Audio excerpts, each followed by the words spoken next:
Hey everybody, welcome back. It's Armando. I hope everyone's doing fantastic. So today I'm going to post vacuum my room and my carpets. I'm going to be using my Sanitaire SC684G, like always. And I'm going to be using this brush to groom up the carpets. So after cleaning my carpets and letting them dry up, I put everything back together. I already post vacuumed under where the bed goes, and before putting my TV stand and all that, I already post vacuumed under there too, but I have everything back in order, connected. I'm just gonna go around the opening area, around the carpet. So I've done a lot of cleaning lately. I've been super busy.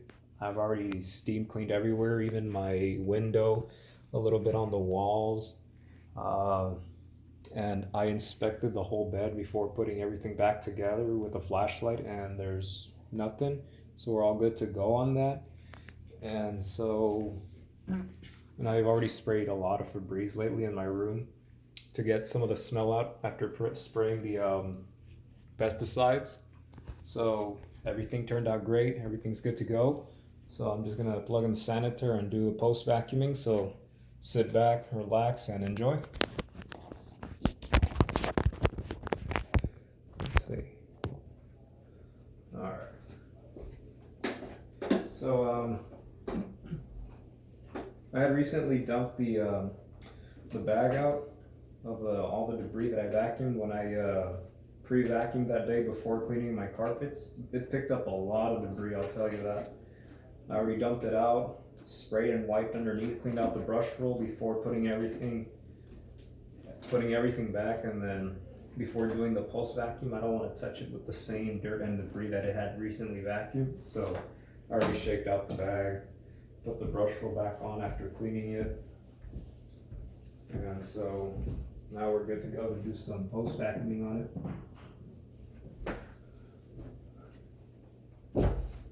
All right, start with this side of the room. Move you guys a little bit over here.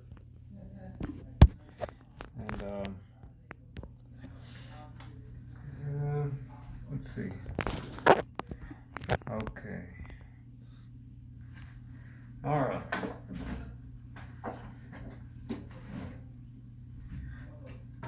Here we go.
post vacuuming. Carpets are super clean anyway. I don't have much debris in my carpet to pull out. I maintain them, you know, clean. So here's what I like to do with my sanitaire when I'm done vacuuming.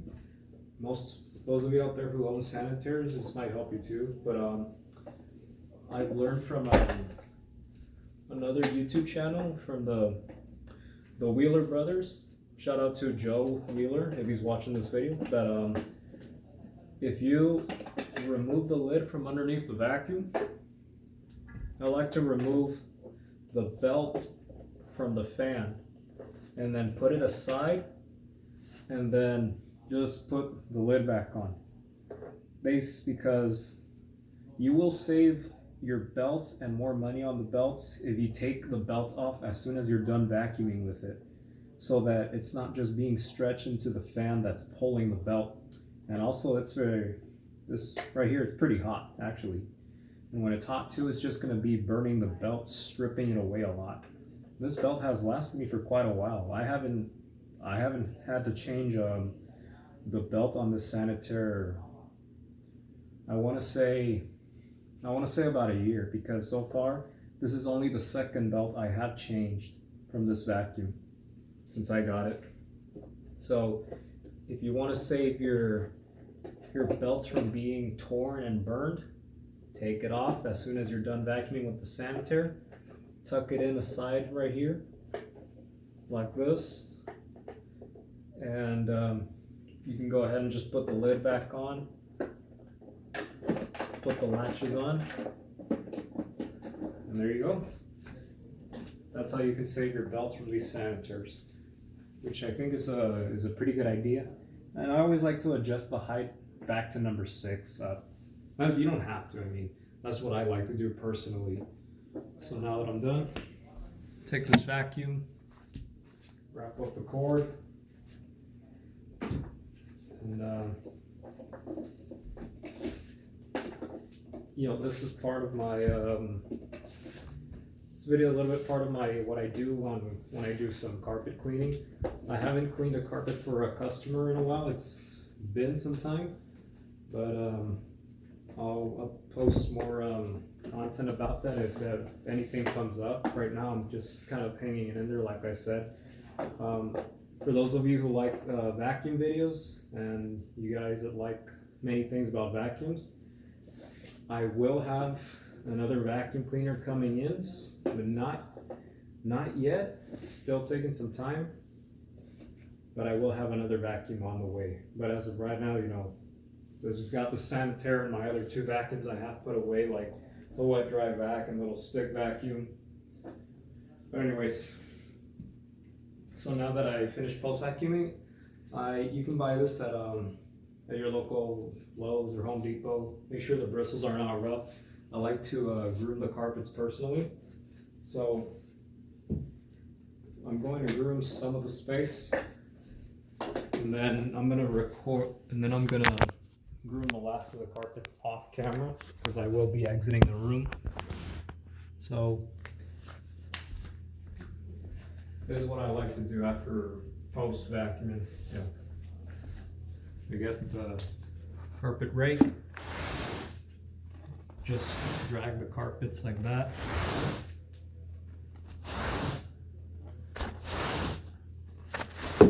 Alright, see if I can reach you guys without stepping. So, just like that.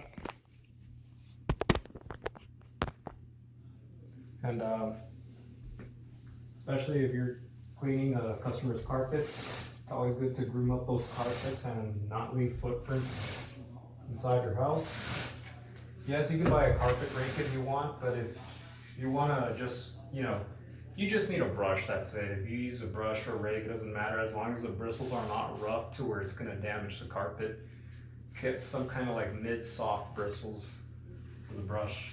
I got this at Lowe's. This is what I use to groom carpets, just groom them up like that, and it leaves a perfect pattern. So this really does a good job. So after this, I'm not gonna step in my room for a bit. I'll be out in the living room because I want to, you know, leave the carpets groomed as I'm in here. This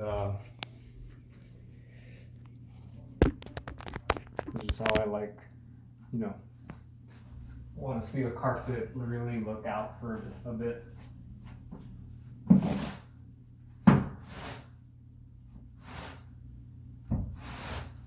See, I'm just gonna put this plant back here where it goes.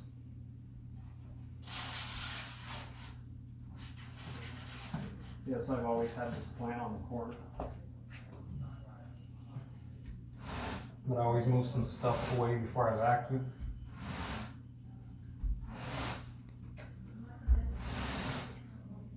Just if any of you guys do, if any of you guys like to groom your carpets with some sort of brush or a rake you might have at home, you know, let me know in the comments if you like. I like to do that just to make it really look nice and pop out. If I'm not going to step in the room for a while, you know, I will groom the carpets. You don't have to. But if some of you like to do that, like me, I'm very detailed with my cleaning. I like to keep it looking good as much like if I was in a customer's house.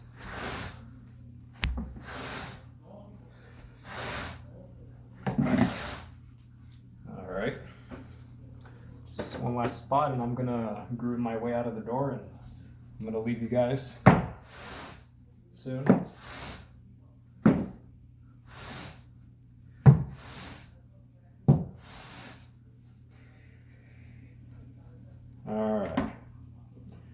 Alright, so I got this side of the room groomed and I got this other side right here. So I'm just gonna work my way from this side out to the door right here, and you know, that's gonna wrap up my cleaning process. So it took me, I want to say it took me about 4 days cleaning my room, starting slowly step by step. So I basically had to move furniture around. I started with a good vacuuming. Before I started vacuuming with the Sanitaire in the first video, I did use the shop vac to go over the edges. And then there were some pieces of trash that were under the bed, so I used the shop vac for that. But and after that, I did the whole vacuuming process with the Sanitaire. And then you guys saw in another video, I pre-sprayed the carpets. And I used my Bissell Pro Heat 2X Revolution Pet Pro. And I also did a upholstery on the mattress. I think I'm gonna go back and do some steaming on it another day because the mattress was close to the walls when I was spraying some degreaser and using the steamer, and when I was steam cleaning it, some of that dirt and grime might have melted off the wall and onto the mattress and stained it a bit. But that'll be for another video. So that wraps up this video. If you guys liked it, like, comment, subscribe. If you have any questions for me or if there's anything you want to see or would like to know about, please hit me up in the comments and I'll be glad to respond to you guys. I'll see you in the next video. Thanks for watching.